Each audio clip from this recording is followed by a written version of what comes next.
Baik, karena ini kita mulai Vicon yang keenam ya. Sisa untuk materi kayaknya sisa 3 lagi ya, 13 12 ini kan ini sesi 11 itu linear ya, satu materi dengan sesi 12. Berarti kita tinggal 2 materi lagi, 13 dan 14. Nah, berarti kemungkinan kita akan adakan 1 kali Vicon lagi ya, karena minimal 7 kali dan membahas 2 sesi yang terakhir. Baik, kita mulai untuk sesi Vicon ke-6 kita.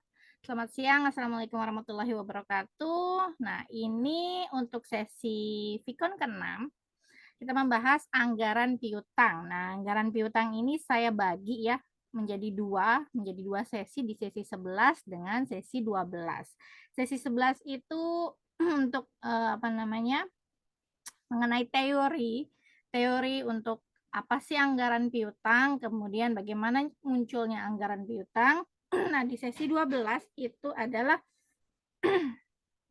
masuk ke dalam schedule penerimaan piutang dan menyusun anggaran piutang. Jadi mungkin rekan-rekan sudah baca pengertian anggaran piutang. Nah, piutang di sini adalah salah satu bentuk investasi. Kenapa dia salah satu bentuk investasi? Nah, ini kan rekan-rekan pasti sudah belajar pengantar akuntansi. Jadi tahu ya bahwa piutang itu merupakan akun aset ya. Jadi piutang termasuk ke dalam akun aset yang mana di situ bahwa dianggap investasi karena bentuknya itu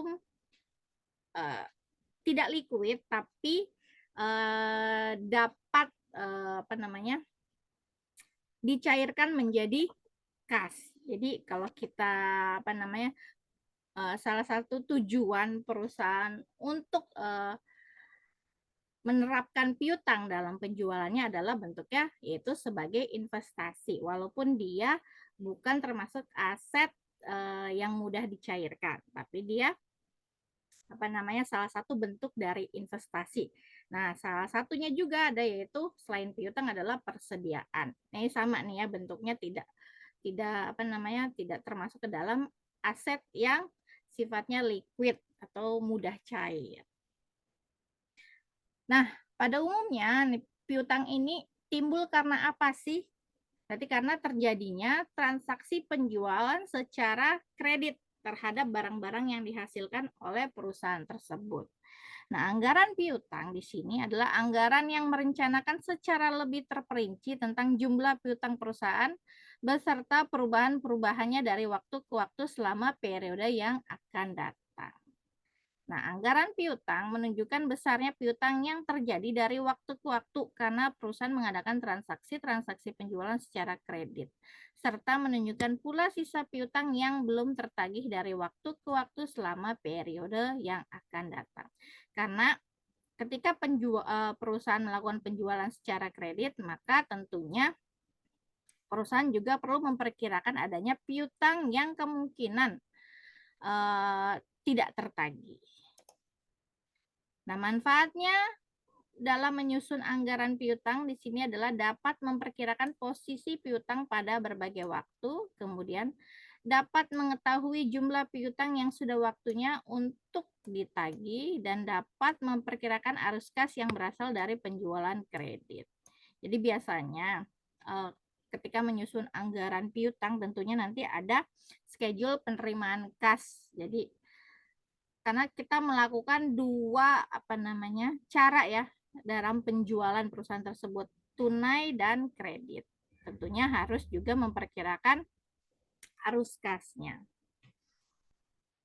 Kemudian faktor-faktor yang mempengaruhi penyusunan anggaran piutang. Di sini ada anggaran penjualan, kemudian persaingan di pasar, posisi perusahaan dalam persaingan, kemudian syarat pembayaran, kebijaksanaan perusahaan, dan rencana perusahaan untuk melakukan penjualan secara kredit terhadap aktiva-aktiva lain selain barang-barang hasil produksinya. Nah, kita masuk ke dalam penyusunan anggaran piutang. Jadi penyusunan anggaran piutang di sini ada langkah-langkah yang perlu kita ikuti. Yang pertama adalah menentukan besarnya penjualan tunai dan jumlah penjualan kredit yang dihasilkan oleh suatu perusahaan dalam jangka waktu 1 bulan ataupun triwulan. Kemudian menentukan besarnya bad debts atau besarnya piutang tak tertagih yang harus dicadangkan. Kemudian besarnya bad debts yang harus dicadangkan biasanya dinyatakan dalam bentuk prosentase. Kemudian mengetahui atau mengidentifikasi persyaratan kreditnya. Misalnya dalam penjualan kredit ditentukan bahwa besarnya piutang yang diterima pada bulan tersebut sebesar 80%, kemudian 10% pada bulan berikutnya, dan 10% lagi pada 2 bulan berikutnya. Ini adalah persyaratan kredit atau term of credit-nya. Kemudian jika ada bunga, maka perhatikan kemungkinan adanya bunga untuk penjualan kredit. Kemudian menyusun ke dalam bentuk tabel-tabel yang sistematis. Nah, ini adalah contoh ketika perusahaan memperkirakan adanya piutang tak tertagih yaitu bad debts, kemudian melakukan term of credit atau persyaratan kreditnya. 70% pada bulan penjualan, 20% 1 bulan sesudahnya, kemudian 10% 2 bulan sesudahnya. Misalkan di sini penjualannya 100.000. Maka dia melakukan penjualan secara tunai dan kredit 50% secara tunai, berarti 50% dari 100.000. Kemudian 50%-nya lagi yaitu secara kredit. Nah, diperkirakan bahwa akan ada piutang, estimasi piutang tak tertagih sebesar 5%. Maka kita ambil 5% ini dari penjualan secara kredit. Maka hasilnya 2.500. Nah, kemungkinan piutang bersih yang kita akan dapatkan atau perusahaan akan dapatkan adalah sebesar 47.500. Nah, 47.500 ini akan dikumpulkan berdasarkan persyaratan kredit, yaitu 70% pada bulan penjualan, kemudian 20% pada 1 bulan sesudahnya, dan 10% pada 2 bulan sesudahnya. Nah, ini adalah cara kita memaknai atau mengartikan bad debts dan term of credits-nya. Nah, ini ada lagi skema penerimaan piutang lainnya. Di sini misalkan kemungkinan lain terjadi adalah apabila dikatakan bahwa 10% dari penjualan kreditnya dianggap piutang tak tertagih. Jadi itu sudah dianggap piutang tak tertagih, jadi bukan estimasi lagi. Maka di sini untuk skemanya berbeda dari yang tadi ya, dari sebelumnya. Di sini 50% dibayar tunai, kemudian 50% dibayar kredit, dibayar 1 bulan sesudahnya. Kemudian 40% dibayar 2 bulan sesudahnya, dan 10% dari penjualan kredit dianggap piutang tak tertagih. Maka di sini 50% dari 100.000 tunai, kemudian 50%-nya secara kredit. Nah, secara kredit ini ada persyaratan kreditnya. Jadi akan dilakukan penerimaan piutangnya yaitu 50% 1 bulan sesudahnya, itu 25.000. Kemudian 40% 2 bulan sesudahnya. Ini 20.000 ya. Bukan 200.000, ini kelebihan nolnya. 20.000.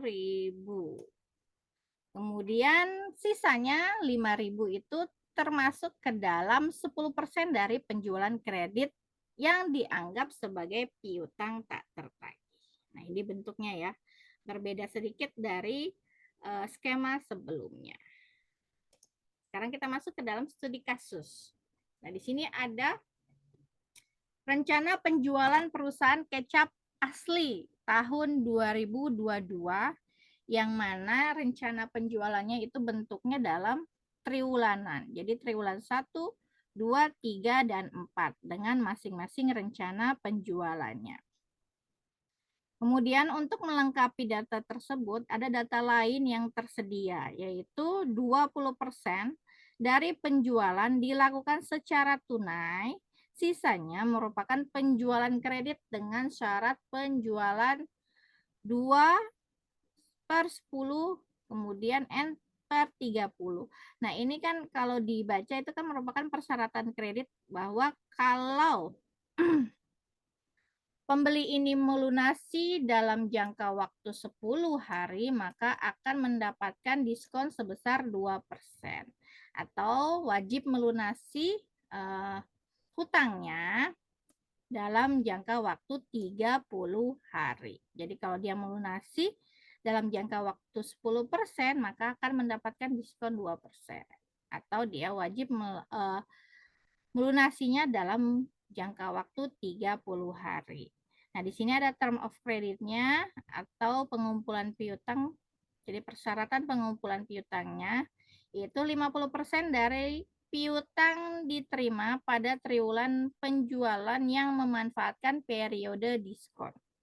Jadi ada 50% dari piutang diterima pada triwulan penjualan yang memanfaatkan periode diskon. Kemudian 30% dari piutang diterima pada triwulan penjualan yang tidak memanfaatkan periode diskon. Nah, sisanya yaitu 20% dari piutang diterima pada triwulan berikutnya setelah penjualan.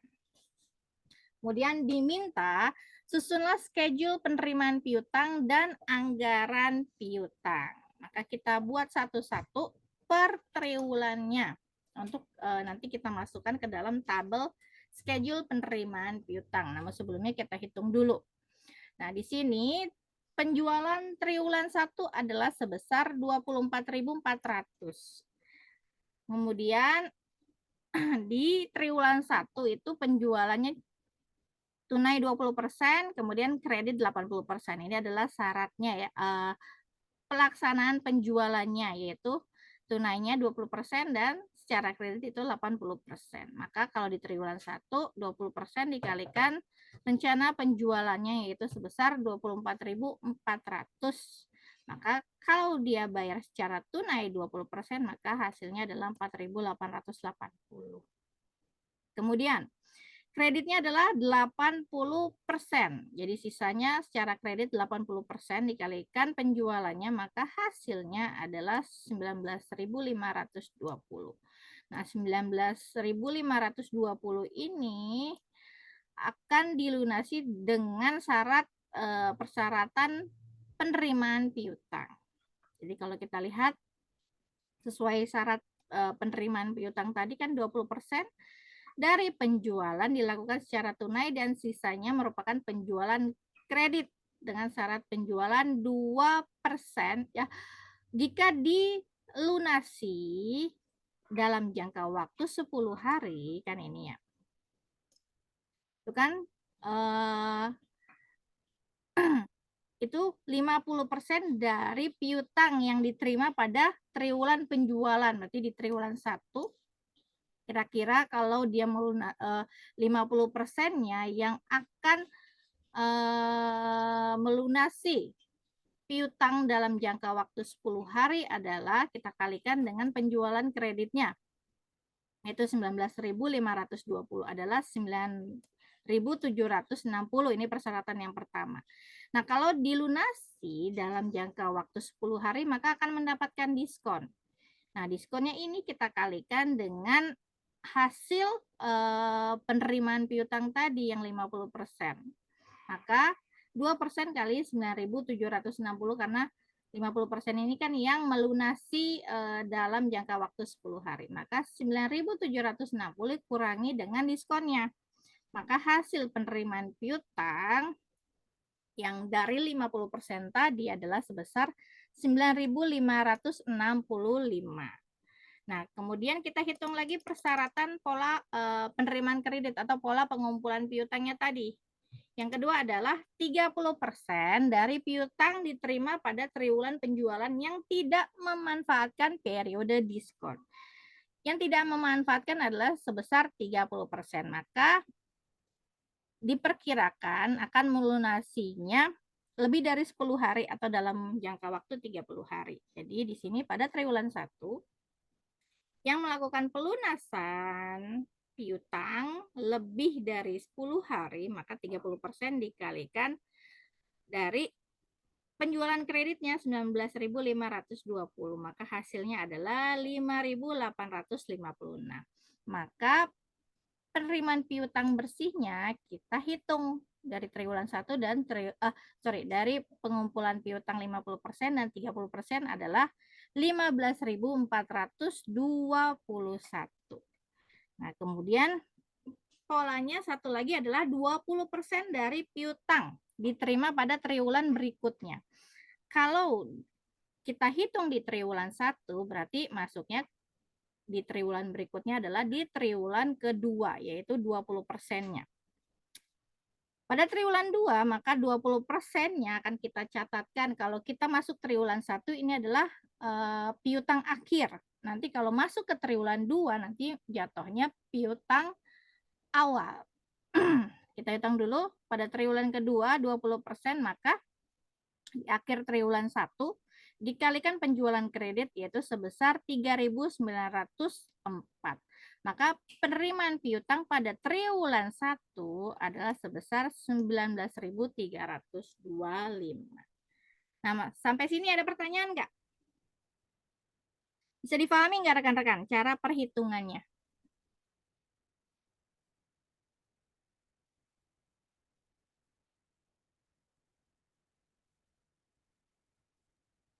Halo? Bisa Iya difahami? Bu, bisa Bu. Bisa Bu. Bisa ya. Nah, sekarang kita masuk ke triwulan kedua. Nah, ini caranya sama seperti kita menghitung triwulan 1. Nanti bedanya sedikit di sini saja, di perhitungan piutang akhirnya.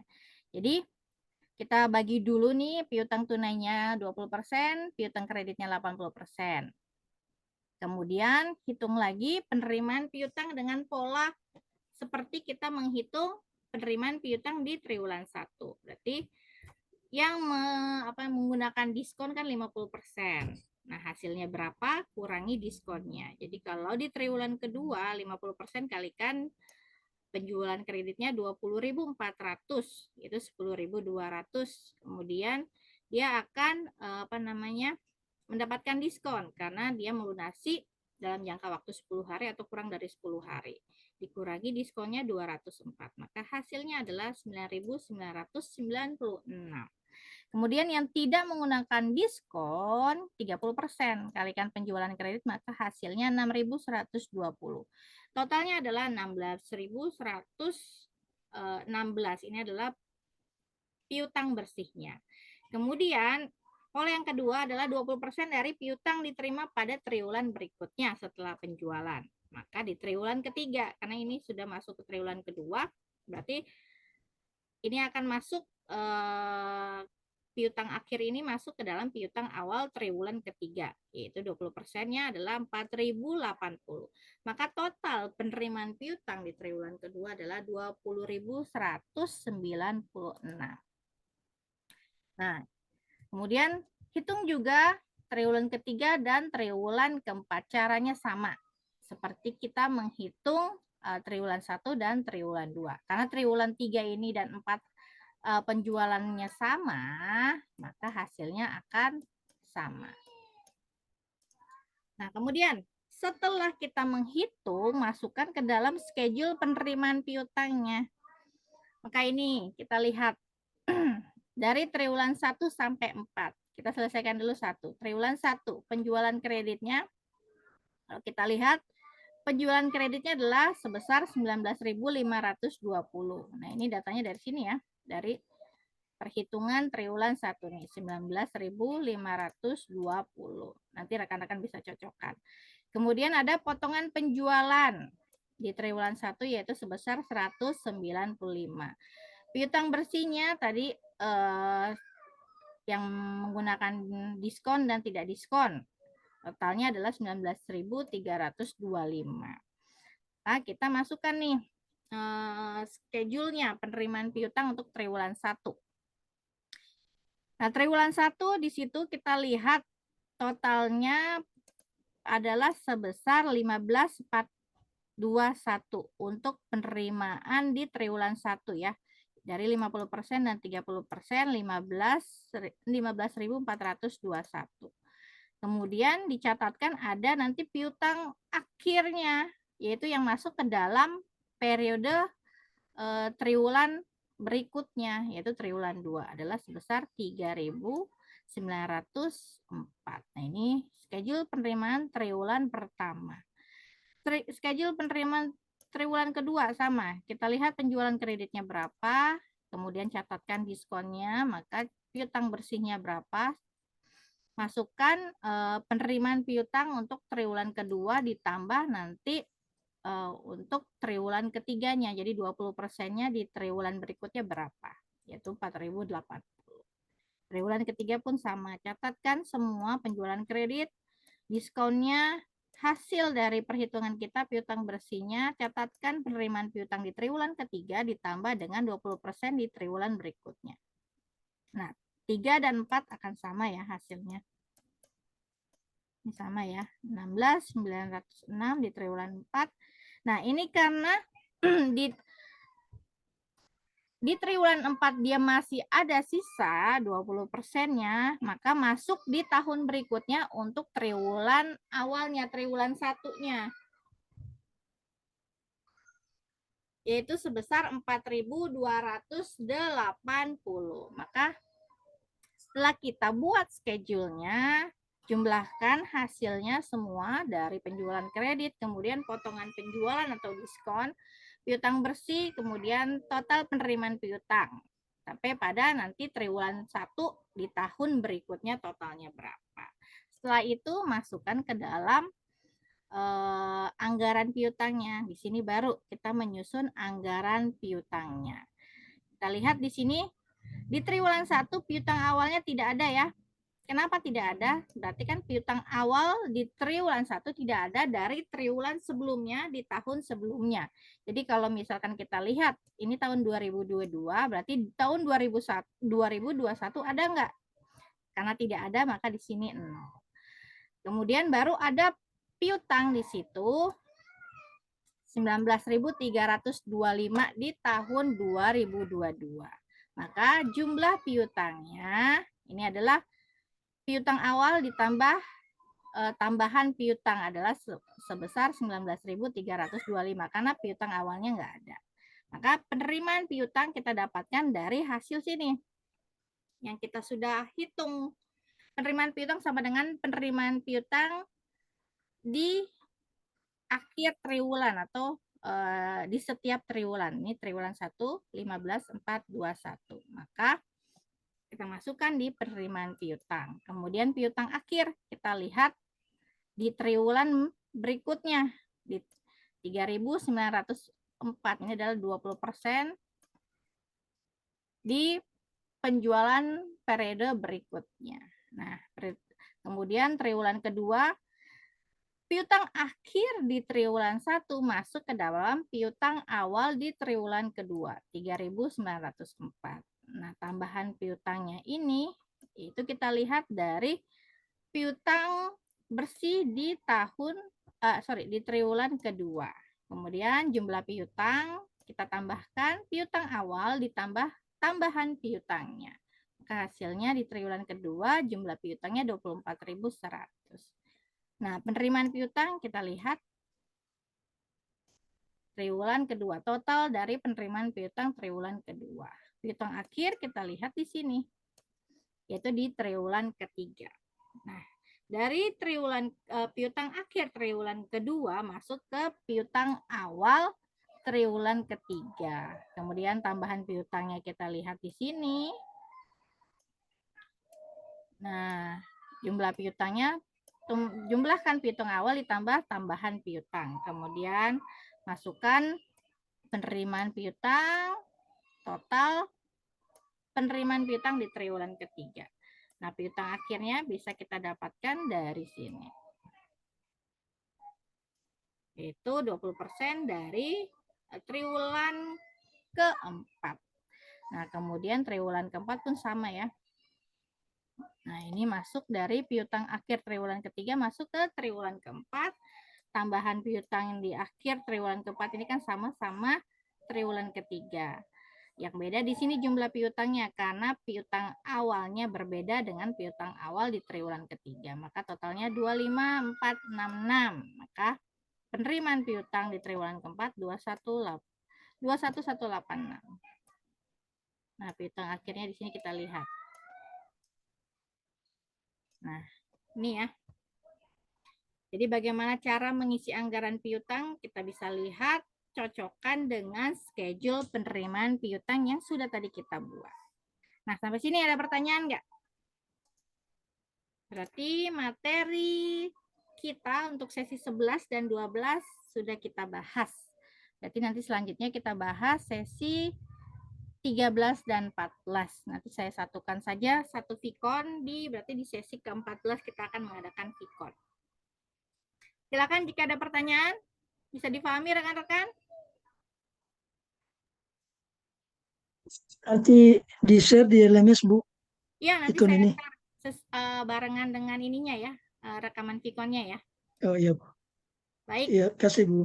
Baik. Kalau tidak ada lagi pertanyaan, berarti sesi vikon kita selesai. Kita ketemu lagi di sesi vikon berikutnya, rekan-rekan.